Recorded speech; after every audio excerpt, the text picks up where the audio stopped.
नाही, हे महाराष्ट्र उत्तर प्रदेशच आपल्या महाराष्ट्राने अनुकरण केलेले आहे। तुम्ही पाहिलं असन नागपूरच्या दंगलीची काल परवाची घटना आहे, ती भयानक घटना आहे।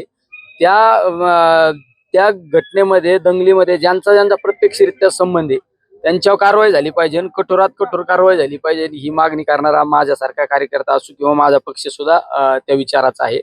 पण जी बुलडोजर संस्कृती आपल्या महाराष्ट्रात चालू आहे, फक्त राजकारणात एखादा विरोधात गेला म्हणून त्याच्या घरावर कागदपत्र काहीतरी खोटे नाटे कागदपत्र काढायचे आणि त्याच्यावर बुलडोजर चालवायचा।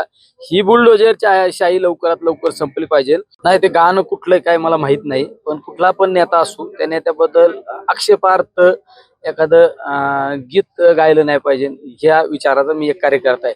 तो कुठल्या पक्षाचा नेता असो, कुठल्या पक्षाचा कार्यकर्ता असो, राजकारण राजकारणाच्या पद्धतीने केलं पाहिजे। एखाद्याला व्यक्तिगत स्वरूपाच्या कुठलं गाण्याच्या माध्यमातून म्हणा किंवा वेगवेगळ्या माध्यमातून चिथावणूकवर वक्तव्य नाही केलं पाहिजे। विमानतळाची मागणी अतिशय महत्वाची आहे, कारण सुपा झालं, नगर झालं, हे औद्योगिकरण जास्तीत जास्त वाढ होत आहे या ठिकाणी। तर निश्चित एअरपोर्ट झालं तर निश्चित त्याचा त्या व्यापाऱ्यांसाठी फायदा होईल। दुसरी एक मी मागणी ही करणार आहे की प्रत्येक दिवशी नाही पण 2 दिवसातून तरी एकदा मुंबई ते नगर हेलिकॉप्टर चालू झालं पाहिजे। याचा सुद्धा निश्चित काही व्यापाऱ्यांना फायदा होईल।